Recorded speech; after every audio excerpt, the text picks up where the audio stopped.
Ayan, so mapagpalang hapon sa lahat mga kapanalig. This is it, pansit, no? Narito na po ang inaabangan ng lahat, ang libro sagrado di Babaylan ni EJ. So ito po ang libro na yon. Sobrang laki niya mga kapanalig. Tignan naman ninyo ang kinaibahan niya. So kung maaalala ninyo yung last na mga post natin na libro, siguro kalahati lang nito. Ito yung librito.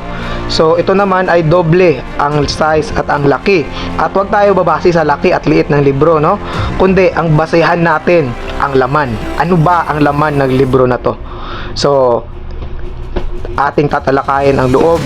At sa lahat na nag-aabang ng libro na ito na po mga kapanalig, ito yung tatlong example na ipapakita natin sa madla o sa publiko ng mga nag-aaral lihim ng karunungan, pag-i-spiritual at iba pa. So ito ang pasimula ng ating libro. Ayan, so ito ay ang Aklat ng Kumbate. Ayan, malinaw mga kapanalig. Napakaganda po ng sulat, pagkagawa. So almost 3 years po natin pinagplanuhan makabuo ng ganitong libro. Sa loob ng 3 taon na pagsasaliksik, pag-iipon ng libro, pagsasalin ng mga wika from Latin, Arabi, Espanyol to Filipino. So may mga Tagalog version na siyang hinalo para maintindihan at maunawaan kung para saan ang mga orasyon gagamitin. So kung maalala din ninyo, yung last na mga pinost natin na libro ay mga pangkumbate. Subalit napakaraming kulang po sa mga libro na iyon. Kaya siya mura lang, sa murang halaga. So ito naman ay ang kumpleto na. First time, sa buong Pilipinas, first time ko po maglabas ng ganitong libro na kabuang proseso ng pakikipagkumbate. Wala na kayong hanapin mga kapanalig. Ito na yon, yung matagal na ninyong hinahantay at matagal ko na rin pinapangarap na makabuo ng kumpletong proseso. Ito na po yon ang resulta ng lahat. So ulit, balik tayo dito sa intro. Aklat ng Kumbate, laban sa lahat ng kampon ng kadiliman, ang tagahatol, libro sagrado di Babaylan EJ, Adios sea toda la gloria. Ang ibig sabihin ay to God be all the glory. Sa Espanyol, Adios sea toda la gloria. So ayan, Babaylan Council of the Philippines. So sisilihan po natin ito para hindi magamit sa hindi maganda o sa masama.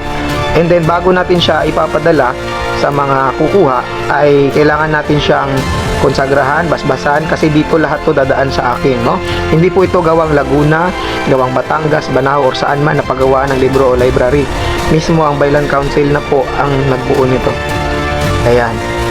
May akda, Babaylan Elvin Jan Tomat Villegas Valero, Founding Chairman, Babaylan Council of the Philippines. Ayan po yung simula niya. Ayan. May mga babasahin po kayo dito bago nyo po ipatuloy ang pagbasa. Basahin mo na yung mga habilin, no? And then ito na po yung general round devotion. Ayan, dito tayo magsisimula. So ano ba yung mga nilalaman nito maliban sa general devotion, no? Anong mga nilalaman? So ito, continue natin. Nakaproseso siya mga kapanarig. Andyan na yung mga poder, bakod, balabal, pondo na kailangan ninyo, lahat ng mga pangdepensa, pangkalahatan. Iilan pa lamang ito mga kapanalig kasi nasa intro pa lamang tayo ng aklat. So kung bubuksan nyo pa siya hanggang gitna, napakarami nyong makikita dyan na iba't ibang uri ng mga depensa, poder, depensa, pangkaligtasan, kabal, kunat, at napakarami pang iba, pang buwelta, iba-ibang uri na panggagamot. Ulitin ko, native practice, western practice, south, east, north practice. Talagang hinalo na natin lahat. So andyan, pondo, mantra. So kapag tapos na sa general devotion, so andyan din yung panawag sa himala para magkaroon ng gamutan ng himala sa inyong gamutan. So ayan. Okay, dito tayo magsisimula. So dito tayo sa pasimula. Ayan, pag alam kung physical o spiritual ang sakit ng isang tao, ibuka ang kanang palad sa ulo ng pasyente at mag-usal nito. Ayan, so sunod-sunod na yan mga kapanalig, no? Ayan, so ang kasunod, mga maaaring gamitin pang ihip sa kasangkapan upang matawag ang espiritong gumagambala. Ayan, so napakadami pang ihip sa kasangkapan. And then, ito naman ang mga maaaring gamitin kasangkapan: palito ng phosphor, balahibo ng manok o ibon, rosaryo, pandakiki stick, bond paper o papel na walang sugat at sulat. Ayan. So dito tayo sa mga panawag na sa gumagambala.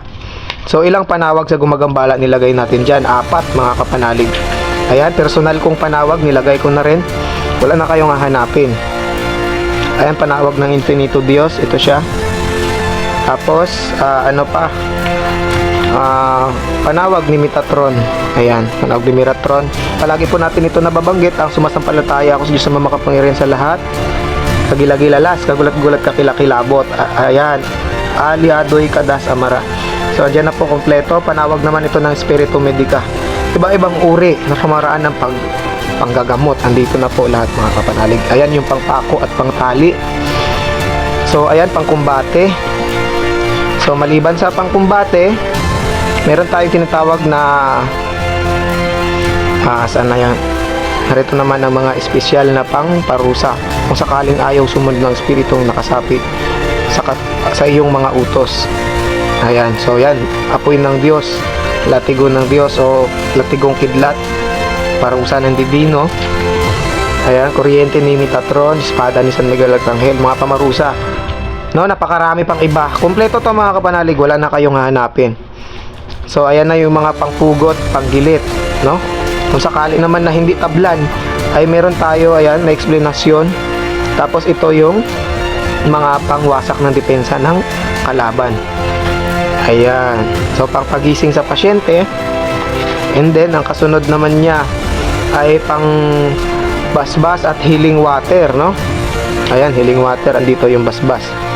Ayan, so kompleto po yan mga kapanalig, no? Gamot sa hika, gamot sa sakit ng ulo, pangsupil na magulong kaisipan at marami pang iba. So maliban dyan, matatagpuan lahat dito sa gitna ng libro. Ulitin ko, ito naman ay paikutin mo ito. Ayan, so tapos dyan magtatapos ang kumbate. Ang general pang kumbate, no? Ang aklat na ito ay kinakatakutan ng mga mangkukulam, mangbabarang engkanto, espiritu at diablo. Dahil sa aklat na ito ay mahahatulan ng parusang kamatayan ang lahat ng nauugnay sa dilim. Ito, mangkukulam na to, kikilabutan sila dito sa libro ito mga kapanalig. Ayan, paunawa. Ayan, yung mga habilin. Ito naman ay ang aklat ng konsagrasyon. Ang librong ito, tapusin mong video na to kapanalig kasi napakaganda. 7 libro ang pinasok natin dito. So hindi na natin kailangan pang isa-isahin lahat sa inyo kasi nga is andyan na po lahat. Ayan. So meron tayo sa likod na mga legal na basihan para syempre makita din nila kung ano ba yan. So ito yung pinakadulo ng libro. Ayan. So hanggang dito na lang mga kapanalig. 3 piraso lang muna nilabas namin para sa example. Ayan. Ang lalaki niyan mga kapanalig, pag nahawakan niyo ito personal, malalaki po ang libro na ito. Sa loob ng 3 taon mahigit na pagsasaliksik at pag-iipon ng mga libro, pagsasalin sa iba't ibang lingwahe Latin, Arabi, Espanyol at Pilipino ay nabuo sa pamamagitan ng Babaylan Council of the Philippines ang Libro Sagrado ni Babaylan EJ. Ito ang librong walang katulad. Ang mga nilalaman o napapaloob sa librong ito mga kapanalig ay kumpleto at buong-buo na hindi mo na kailangan pang hanapin sa iba pang libro sapagkat ipinaghalo-halong native practice at west, sound, east, north na practices sa pamamarang espiritual ay binuo sa iisang libro lamang na mapapakinabangan habang buhay ng taong tatangan nito at hindi na kailanman mahirapan sa pag-aaral sa espiritual na pakikipaglaban.